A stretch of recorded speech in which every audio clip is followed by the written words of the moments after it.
Thank you, Naghma, once again at the outset for giving me this opportunity to meet you, and interview you on Grow Fund, which is your brainchild, which is one of your very closest initiative at EdelGive Foundation. Naghma, as I know about you, about your work, and how did you, I mean, and the way you started your career. Basically, you are a chartered accountant. Started your career from Bajaj Alliance, into the altogether different portfolio.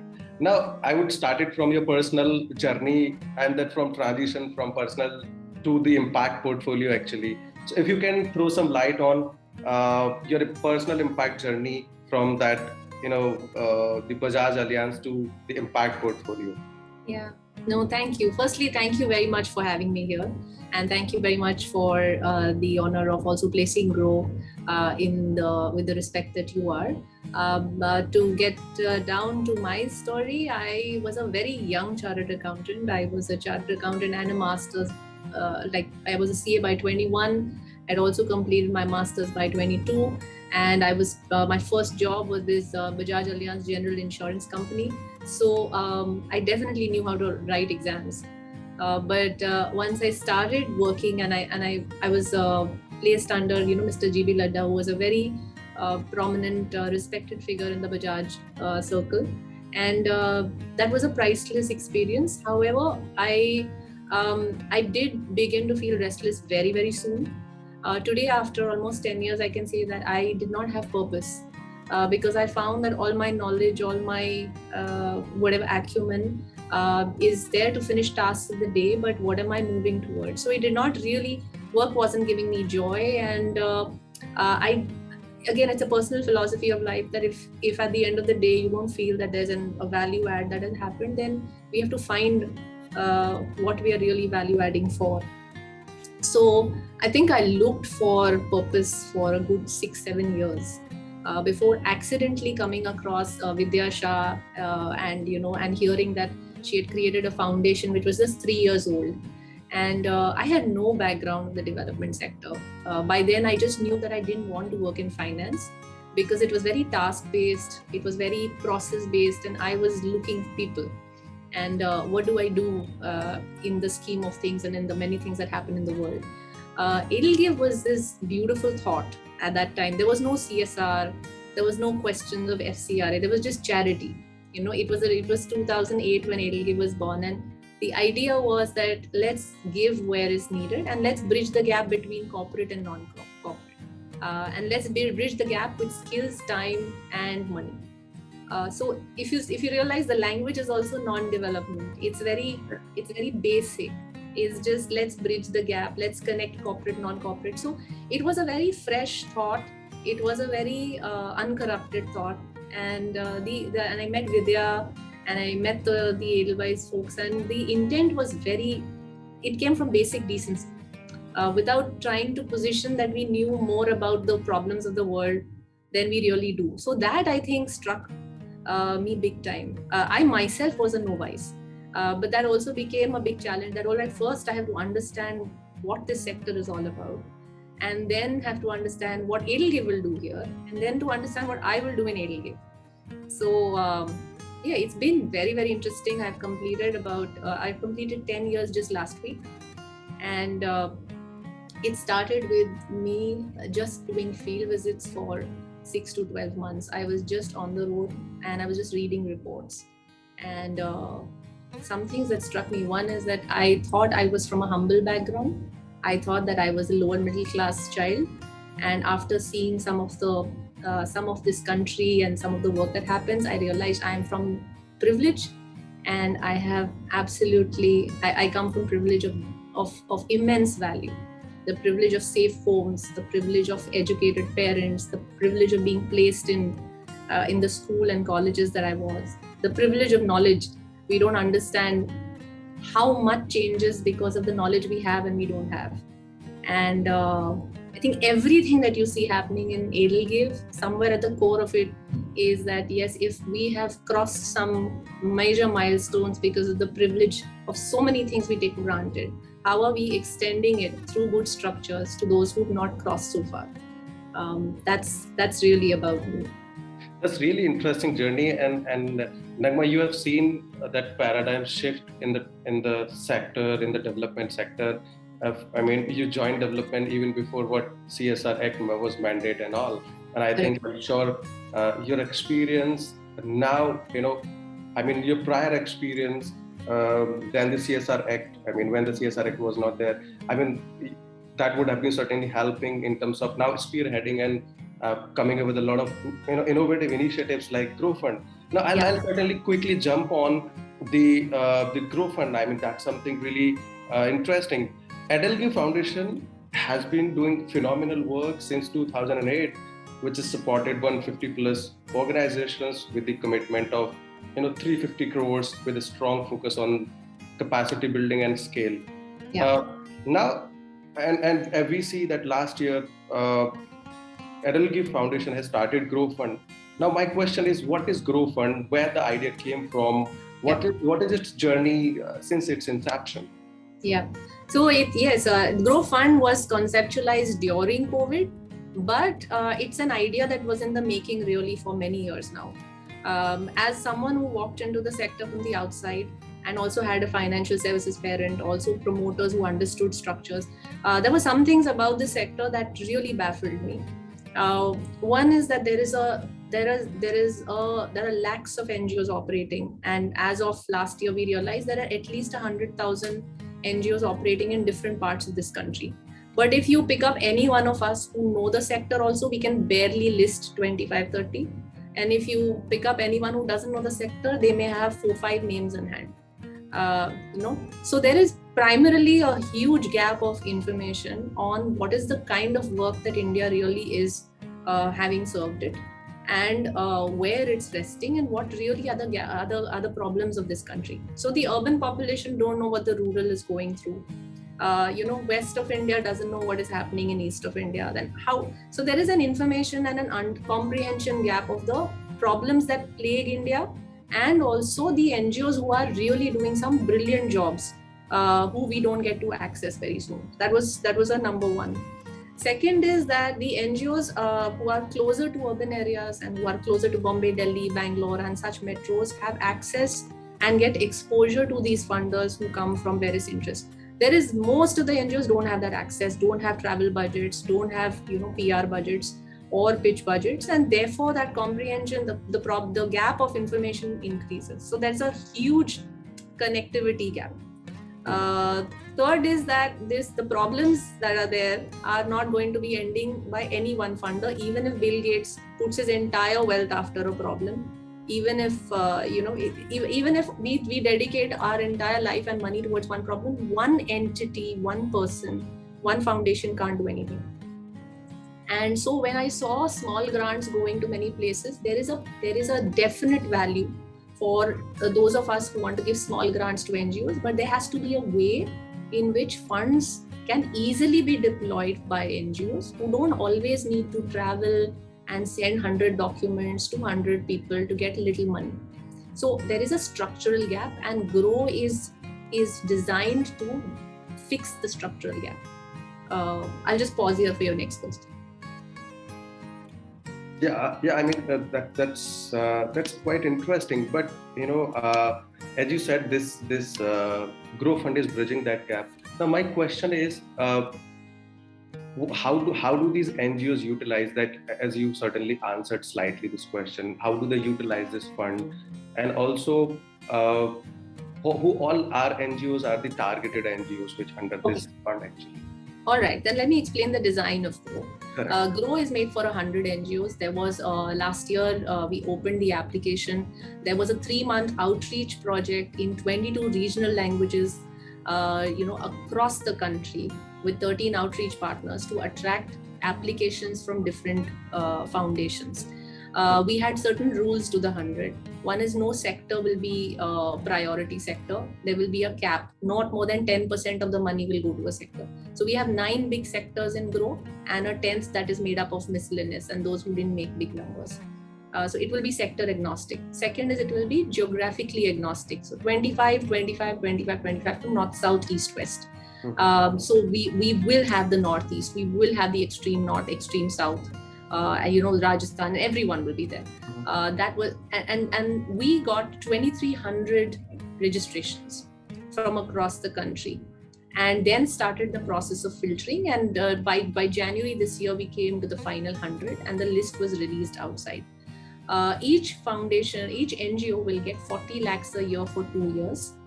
This is a complete organization development grant, so they can use this money to work on those aspects of their organization that get neglected. Focus on HR, focus on financial management, focus on better technology, on paying the bills that nobody pays bills, so that they can get programmatically more efficient. Capacity building. Capacity building, org development, capacity enhancing, getting more staff, getting decent office spaces, paying properly, all of these things that are not usually budgeted when program grants are made. This grant GROW is actually addressing all the gap and seriously looking to enable foundations who suffered during COVID to sustain in the longer term. That's why it's called GROW. On the other hand, we went to the funders and we broke this up for them, that we want funders who come in for this blind pool. See, when we went to funders, we didn't have the list of 100 because it was still a process. So our whole thing is funders will have to come together. Instead of looking at every application, you look at the mission and you fund the process. So GROW is a process that allowed them to access 100, and they became shareholders of the project. So every funder is funding 100 NGOs. The funders are looking at annual reports together. The reports of the whole fund are coming together, and we are viewing what is happening across the country as one unit of funders who are doing this. And EdelGive has put 10% of its own money into it. This is interesting. So like if X is a corporate who would like to contribute to this fund, now they will have the access of those non-profits to evaluate, to have their impact reports and see what they're exactly doing. Is that the roadmap?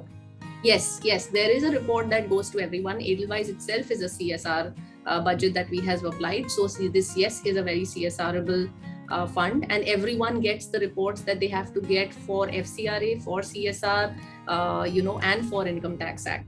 So we do this across board because we ourselves are serving a financial services parent. So we need to be on top of the game in terms of all reporting and compliances. So that's something that we build for right up front. Correct. And for the reporting and the transparency and everything, that would be taken care by EdelGive Foundation. Yes, 100%. And see, the whole there are some key values in EdelGive, in GROW. It's transparent. It's completely accountable. We're talking about reducing bureaucracy in processes. So how do we do one audit of EdelGive instead of 100 audits of all the organization? EdelGive is responsible for the compliance and due diligence and ensuring the right 100 is picked. So we are really mimicking a fund structure from the corporate world and using it to the best advantage in the philanthropy world. Correct. And also for non-profit side, there is an eligibility criteria that they should have the 1.5 CR turnover of those non-profit. But Naghma, there is a lot of non-profits which are very credible and doing fantastic work at the grassroots. But do you really think that they would not get the opportunity to be part of this fantastic fund? Ideally, this fund should help them. What do you think on this? No, of course. In fact, as soon as we had opened the application, the number of emails I personally have got and EdelGive has got, I just want to ensure this message goes across that GROW is not our Taj Mahal. GROW is not a one-shot thing. We are doing GROW to repeat GROWs. Our idea is, can we have GROWs for sectors? Can we have GROWs for geographies? And that's how we want to replicate. But we have to start with one. Okay. We have to start with one. We are talking about funding 100 together for org development in such a manner that this process can be repeated again and again. So this is going to be a series, and I just want to send that message across even to our non-profit friends that this GROW is not hopefully the last. It's just beginning. It's just beginning, and this GROW will actually help us learn a lot of lessons. What are we doing wrong? What can we do better? Because there is no model of this kind in the world. So we are really setting a new structure up. And how's the response from corporate, Naghma? How are they finding it? Because this is one of its kind initiative which is which is providing fund to something which non-profit struggle actually, and that's one of the area that you really thought, and it is something that you must have done a lot of grassroots research and understanding, then you would have launched it. What is the response of corporate? The one is across board. The response from the funding side has been so encouraging that we are quite shocked, because it's 100 crore fund and we are 70% funded within 6-7 months. We had thought this will be a very big task because it's organization development, it's money that usually doesn't come, and we are saying fund a blind pool. Correct. But the faith and the trust that came was outstanding. I think what funders across and even CSRs are looking for is reliable structures which are auditable, where there is transparency and where compliance is taken care of. See, what do corporate CSRs really want? One is the impact, which we anyway, we are talking about 100 NGOs, so impact is massive. Absolutely. But apart from that, you're looking for, ensuring all your regulators are happy. The reports are in process, that there is not much bandwidth that is going on monitoring, but monitoring is happening very well. All this is a core part of growth. So we are only getting, like today I had a meeting with a corporate, we're just getting a lot of surprise that something like this can happen. Then a lot of surprise that abhi tak kyun nahi hua. Correct. And then okay, how will audits work? So then it goes into the process. But our message has always been, come audit us as much as you want, look at the process, because that's what we want to. We want to set the benchmark for transparent processes in this sector, where people with money can just say, okay, take it and go with it. And certainly, as you rightly mentioned about compliance is Naghma. What I mean, I'm not talking technically about the 135 and all for CSR, but there certainly is the notion in the CSR heads in the mind that there should be baseline and top line, and that's how the impact is being calculated. And operational cost is something is called as admin cost for the project, which is something they have been trying to reduce. Nahi 4% kar lo, 2% kar lo. And now Grow Fund says, hey, just give the fund to that work only. How convincing it is for the corporate? No, I 100% agree. So isliye the core group has to be those who believe, and then it has to attract the right peer set. See the whole core group here. Sabse pehle from the foreign foundations, BMGF, MacArthur, Oak, stellar names. You look at them and it's all reliability and accountability and some really good, benchmarks of how money is given. From India, Rohini Lelekani Philanthropies, Amit Chandra's A.T. Chandra Foundation, the Zerodha, the Zerodha brothers to Rain Matter have come in, and then so many individuals who believed, Ashish Kacholia. So what happens is then people sit up and say, all right, why are some people really putting so much money into this? And then the discourse moves from, okay, 5% or 10% to why are these things even needed? So I think it's very important to design these things properly. We can keep telling people, aap 10% kyun bol rahe ho, 5% kyun bol rahe ho, but aap rationale bhi to do. We are saying that COVID mein, the people have not been able to take home salaries. Correct. But they've been out there delivering ration packets se leke, going and distributing masks. लोगों ने खुद के खर्चे पे किया है. But सबके घर में families होते हैं. Everybody needs to at least sit in one decent chair, pay rent, and operate out of a decent, healthy, hygienic environment. And that itself was taken away from so many NGOs in this country. You have to read the 2,300 registrations that came, the 900 that we saw, the distress in the system, that all money is so programmatic, हमको salary pay करने को नहीं आ रहा है. I think this is leading to shutting down to a lot of non-profits out there. And even the ones who are left, they are only serving requirements, right? So what are we are taking a robust development sector and making it a service industry, and that's not the strength of the Indian development sector. Is it has identified the need of the people and it has served it. That's why we need 100,000 NGOs operating in this country. Correct. So how can we then make it so tight that all they're saying is, अच्छा बताओ कौन से 5 काम करने हैं for which you will give me this 5,000 per head. It's very counterintuitive. We are just creating a service industry that wasn't needed anyways. Correct.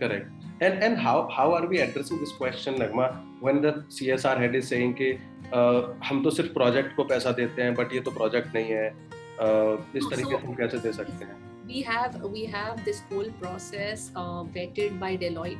We have this whole process vetted by CFOs and chartered accountants. This is not a project where we are simply saying, "Acha, sara paisa lo and give it to the kharcha," where nobody is doing kharcha. If you see the documentation, if you see what we are planning, we are seriously planning about capacity enhancement. Correct. So for instance, for the 100, there is a baseline. There is a baseline that all the 100 have gone through. There is a midline, there will be an end line, where we are going to show how this money has actually improved impact. So this at the design level is answering the problems that even CSR heads will have, which is where is the impact? Here is the impact. And at every stage, it's documented, it's shared, and it's certified. And that's why we are addressing the problem of, how in CSR this can be applied. Correct. This is quite interesting, and I'm very, very sure. I think the outreach of this program has to be very more powerful, more stronger.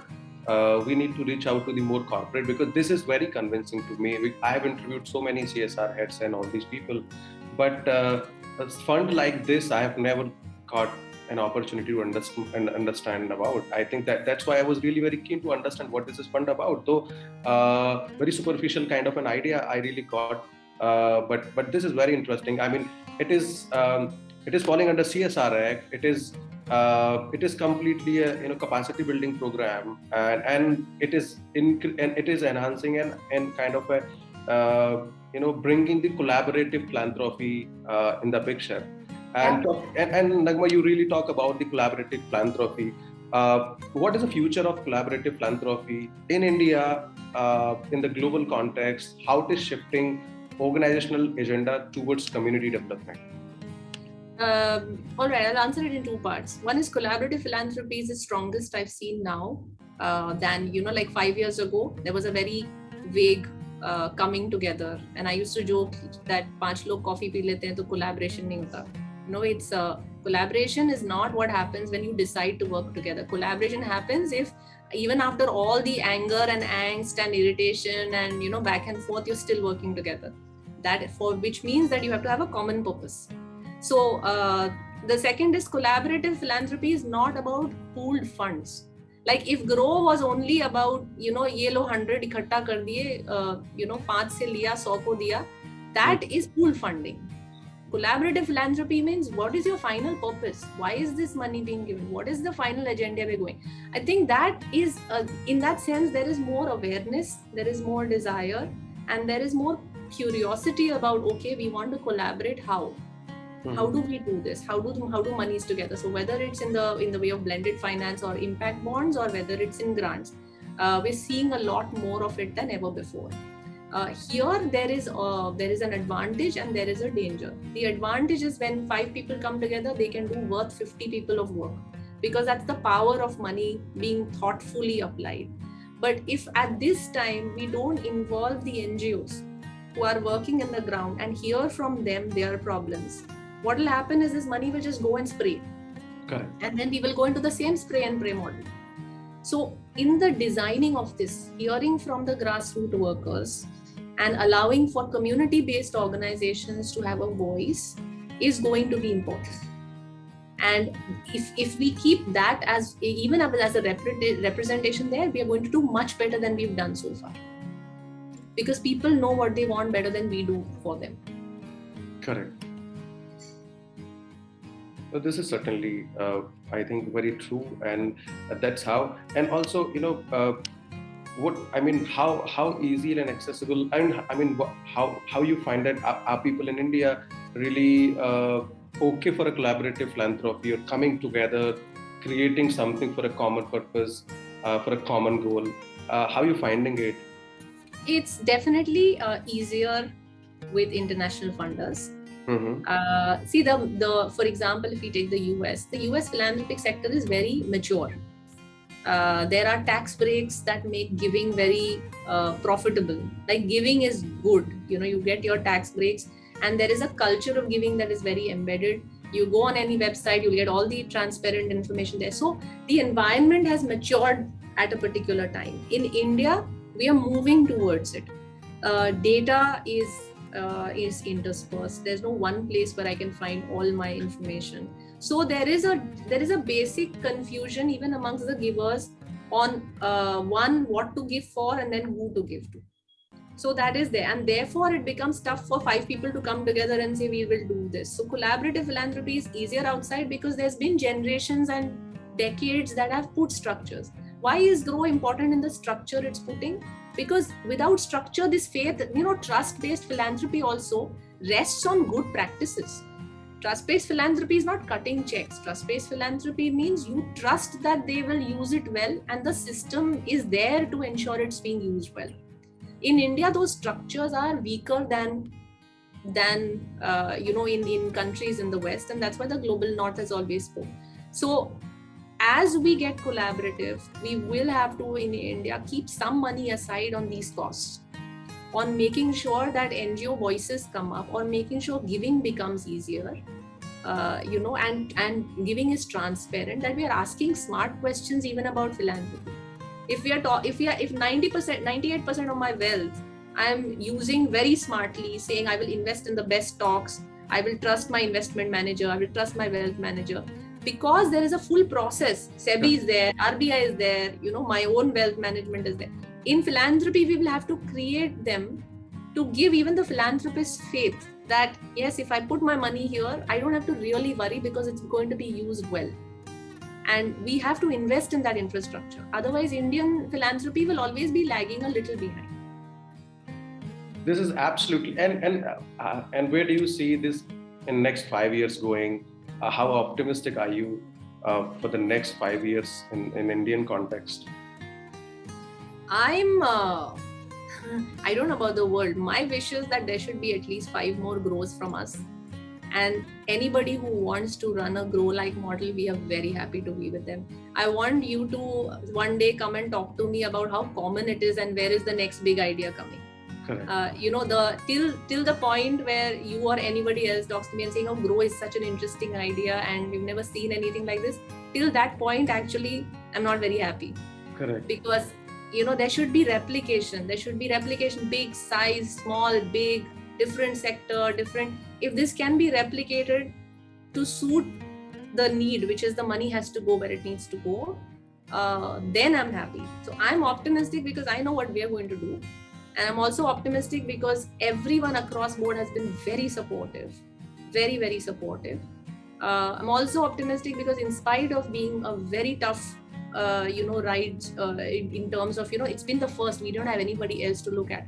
But we're creating some benchmarks. Like tomorrow, we'll actually have evidence that if you trust 100 NGOs with good money for capacity building, look at the results. Today, it's all in the air, right? Give them because they need it. That's not compelling enough. Tomorrow, after 2 years, I should be able to give you solid data. What happens when 100 grassroots NGOs are given the money that they need? And then we watch. Absolutely. Certainly, you are the torchbearer, and I think, as you rightly said, I think this is because it's of its own kind. It is innovative, and maybe the data talks shall happen once the time is being given, and then the performance is being evaluated of it. And I'm very sure that industry-wise growth will coming in the time in coming time. Maybe sector-wise there should be the growth. For a livelihood, a specific grow fund, for a social entrepreneurship, a specific grow, for a women empowerment, specific grow. I think then the impact could be more wider and impact could be more deeper, I think.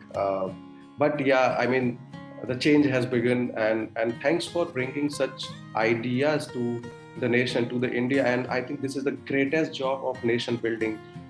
Because you're empowering the non-profits actually, which are creating the further impact at the grassroots. All we have seen the need of non-profits in India, especially during COVID days. Even the Supreme Court said that the non-profits has done the better work than the government. Actually, though I don't want to make a comment on the government, but that's what Supreme Court said. So thank you for thinking for a very much needed initiative. I think this would have taken a lot of brainstorming, a lot of research, and then coming up with this kind of thought actually, which empowers non-profits. I'm very sure and optimistic the corporate, philanthropist, and I'm very sure, I think the whole community, the strategic partner will come forward and build this grow fund as big as this could be, because this does not belong to one individual and corporate, but rather this is for whole nation, I think. And I think that time has come, that has begun. The amount is something very exciting. 100 crore is a big amount. But if you see, we have always said it's a 100 NGO fund. Actually. We don't because this is one more thing that I think it's a responsibility of us as well as everyone in the sector. Headlines with money are great, but headlines with strength and power is even more important. We have 100 NGOs. And you've NGOs from Ladakh, NGOs from Manipur, Assam, from Rajasthan, from you name it, and the states are there, and the work that they do is so powerful. And somebody can just sit with those 100 and just see that, forget the 100, when it came to the 900, we had a problem shortlisting from 900 to 100. Yeah, I mean, this is a question I really wanted to know. I'm sorry, I have taken a lot of time, but I can interview for another time. This is really interesting. 2,300 registrations. How easy was it? How difficult, rather? The question should be, how difficult was it to shortlist? It was everybody's going good actually. Now, how to shortlist? No, it was one, we had already set the process. We said compliance is number one. We cannot take the compliance risk right now because we are going big, right? The grow is as strongest as the weakest NGO. Correct. So that itself brought the numbers drastically down. And then we started reading the applications. And I think for my whole team, I can speak, and they've worked so hard on this. The process of going through the applications, Grant Thornton was there as our process partners. I have to say this. Social Lens, runs the capacity building work on it. They were all involved. And reading the organizations, you just found it so tough to say this above that. It was just, so we had to, the two rules that came very useful to us is that no sector should get more than 10%, and no zone must get more than 25. Now that became the hardest thing to do, but that also made it very clear that some things we will have to do to ensure that we keep it sanity. You keep the sanity in the selection. We were very keen that India should be represented here. So 100 NGOs from Bombay, Delhi, Bangalore, and the cluster around, or Rajasthan, we want them, we love them. EdelGive has a different sandbox that funds some amazing foundations from there. But we were very keen that when someone sees this, they see India and the representation of social causes from them. And we were so excited by the time the 100 happened. There was 5 levels of selection. 2,300 to 900, 900 very, to very rigorous process. 600 to 300, 300 to 150, and 150 to 100. That's how it went. This is very rigorous process, and I think a lot of work would have been done, and I think I think this would have taken a lot of time as well. But imagine, Grow was from the first note to the time we announced the 100. It was 18 months. So, very much hard work of team actually. Yes, they're exhausted. Everyone is very, very exhausted, but it's a big high because I think it's transformed a lot of our understanding of the grassroots. See, we're all here for a while, but once you really immerse and you hear people, we had 12 webinars in regional languages and otherwise to attract the regional janta. Correct. Not the non-Hindi English speaking janta. And it's an eye-opener. What we think India is, even after being in the development sector, what we find is priceless. Absolutely. And since this is my last question because I have already taken much time. I'm sure Parveena would say you just requested for 20-25 minutes. I'll not get you next appointment. So I'm supposed to come to Mumbai, and I would love to meet you. I think this interview it's just a preparation for the real interview that I really wanted to do on Grow Fund. I would love to do in-person interview and then well recorded and then putting it to the huge reach and putting it to and all the networks that we have and collaborating with other platforms of CSR and the other corporates they are functioning. I'll discuss with Parveena and also with you individually that how we can promote Grow Fund. Especially in the funders space, actually, the possibly like the CSR space. That's where we have. Since I'm asking my last question, and this is my personal question, your experience of interacting with number of non-profits, the change makers. Now I would rephrase the question. since there has been a lot of compliance changes at the governance level, the Form 1, Form 2, a lot of other changes are happening at the governance level. What's your advice for the non-profits? Yeah. Where should they focus? The FCRA things are happening. I'm not quoting anything wrong or right, just a question that now how should the non-profits thrive in this market actually? Yeah. So that's a very good question, and I have no right answer. But first there is a problem to survive.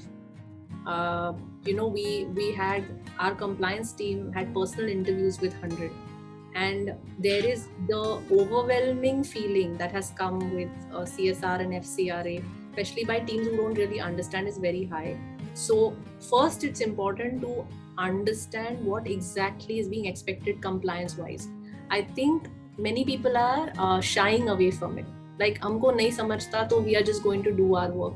It's not going to hold us well. We need empathetic funding also. Like, funders also need to understand that some amounts have to go in hiring CAs.